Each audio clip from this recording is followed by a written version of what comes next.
अब जम्मू कश्मीर को भी दिल्ली जैसे संवैधानिक अधिकार मिलेंगे और जम्मू कश्मीर के उपराज्यपाल की प्रशासनिक शक्तियों को भी बढ़ाया गया है। नमस्कार, मैं हूं रिया और आप देख रहे हैं द फोर्थ वन इंडिया। केंद्रीय गृह मंत्रालय द्वारा कल यानी 12 जुलाई को जारी की गई अधिसूचना में जम्मू कश्मीर पुनर्गठन अधिनियम संशोधन 2024 को राष्ट्रपति द्रौपदी मुर्मू की मंजूरी के बाद लागू कर उपराज्यपाल को अधिक शक्ति देने के लिए जम्मू और कश्मीर पुनर्गठन अधिनियम में संशोधन किया। केंद्रीय गृह मंत्रालय ने जम्मू और कश्मीर पुनर्गठन अधिनियम 2019 की धारा 55 के तहत संशोधन नियमों को अधिसूचित किया है, जिसमें एलजी को अधिक शक्ति देने वाली नई धाराएं शामिल की गई हैं। आपको बता दें कि जम्मू कश्मीर में इसी वर्ष 30 सितंबर से पहले विधानसभा चुनाव करवाए जाने की संभावना है। गृह मंत्रालय द्वारा जारी अधिसूचना के बाद जम्मू कश्मीर में सियासी बयानबाजी का दौर शुरू हो गया है। जम्मू कश्मीर अपनी पार्टी के प्रमुख अल्ताफ बुखारी ने गृह मंत्रालय के आदेश पर प्रतिक्रिया व्यक्त करते हुए सभी क्षेत्रीय दलों से इस कदम के खिलाफ आवाज उठाने के लिए एक साथ आने की अपील की। उन्होंने कहा कि जम्मू कश्मीर अपनी पार्टी इसमें पहल करेगी। अल्ताफ बुखारी ने जम्मू कश्मीर के सभी क्षेत्रीय दलों से अपील करते हुए कहा, आइए हम सब एक साथ आकर जम्मू कश्मीर के लोगों के अधिकारों की लड़ाई को लड़ें। इम्पॉर्टेंट डेवलपमेंट कल हुई है। मरकज़ी सरकार ने कल जो अमेंडमेंट की 2019 के रीऑर्गेनाइजेशन एक्ट में, पहले ही 5 अगस्त 2019 को ये जो हमारी पुरानी रियासत थी इसको यूटी में 2 हिस्सों में तकसीम करके यूटी में या डाउनग्रेड करके सामने लाया गया। पार्लियामेंट में कहा गया स्टेट बहाल की जाएगी। सुप्रीम कोर्ट ने लास्ट ईयर डिसीजन दिया कि स्टेट बहाल हो जाएगी।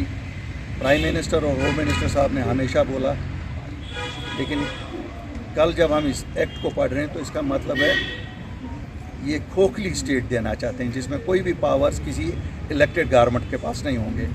डेमोक्रेसी में शायद ये एक मजाक है। और अगर जो कहते थे कि दिल्ली और दिल्ली की दूरी दूर करनी है, अगर उसका मतलब यही है तो कम से कम जम्मू कश्मीर के लोग इसके साथ नहीं हैं। हमारी जमात बैठी, सीनियर क़यादत आप देख रहे हैं, पूरी सीनियर क़यादत यहाँ है। हमने फ़ैसला किया कि हम इनिशिएटिव लेंगे। हम सबसे छोटी जमात और सबसे नई जमात हैं। हम अपील करते हैं जम्मू कश्मीर की सभी सियासी जमातों को, ये किसी इनफरादी तौर किसी जमात का मसला नहीं है, ये जम्मू कश्मीर के लोगों की बका का मसला है। कल हमारे आने वाले नौजवानों का मसला है या हमारी जो बच्चियां हैं बाकी रहने वाले हैं। तो मैं सबसे अपील करता हूं हमें मिल बैठ के अपनी पॉलिटिकल डिफरेंस को साइड में रख के इकट्ठे होके हमें ये देखना चाहिए कि हम कैसे ये इंश्योर करें कि जो रियासत हमें वापस मिलने वाली है वो खोखली ना हो, उसमें पूरे वो पावर्स हो जिससे हम लोगों की खिदमत कर सकें। नेशनल कॉन्फ्रेंस के उपाध्यक्ष और पूर्व मुख्यमंत्री उमर अब्दुल्ला ने भी सोशल मीडिया अकाउंट एक्स पर पोस्ट कर केंद्र सरकार के फैसले को जम्मू कश्मीर के लोगों को कमजोर बनाने वाला बताया है। उमर अब्दुल्ला ने एक्स पर लिखा, एक और संकेत है कि जम्मू कश्मीर में चुनाव नजदीक हैं। यही कारण है कि जम्मू कश्मीर के लिए पूर्ण विभाजित राज्य का दर्जा बहाल करने के लिए समय सीमा निर्धारित करने की दृढ़ प्रतिबद्धता इन चुनावों के लिए एक शर्त है। वहीं आम आदमी पार्टी की जम्मू कश्मीर इकाई ने केंद्र सरकार के इस फैसले को जम्मू कश्मीर के लोगों के साथ विश्वासघात बताया है। आम आदमी पार्टी के वरिष्ठ नेता सफीर चौधरी ने कहा कि भारतीय जनता पार्टी की सरकार ने उपराज्यपाल को अधिक अधिकार देकर जम्मू कश्मीर के लोगों के साथ विश्वासघात किया है।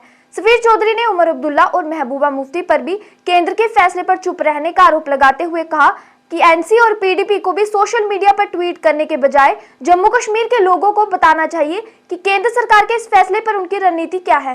तो यहाँ पर इलेक्शन आज तो पहले 10 साल हो गए कि भाई यहाँ पर डेमोक्रेसी का कोई नाम पता आपने छोड़ा नहीं। 2014 के बाद यहाँ अभी तक कोई इलेक्शन नहीं हुआ और अब जब इलेक्शन इस प्रेशर में करवाना पड़ रहा है कि भाई सुप्रीम कोर्ट का ऑर्डर है, सुप्रीम कोर्ट की गाइडलाइन है, डायरेक्शन है, तो वो आप इस तरीके से जो है ये लोगों के साथ खिलवाड़ करेंगे जम्मू कश्मीर के साथ, तो ये बर्दाश्त कतई नहीं किया जाएगा। और एक सवाल के साथ मैं आज की प्रेस कॉन्फ्रेंस को खत्म करना चाहूँगा, कम से कम भारतीय जनता पार्टी के जो लोग हैं जम्मू कश्मीर के रहने वाले, ये देखें ज़रा कि हमने क्या खोया और क्या पाया और किस जगह पर हम आज खड़े हैं और आने वाले 2 साल के बाद कहाँ पर खड़े होंगे और हमारी आने वाली फ्यूचर जनरेशन कहाँ पर खड़ी होंगी।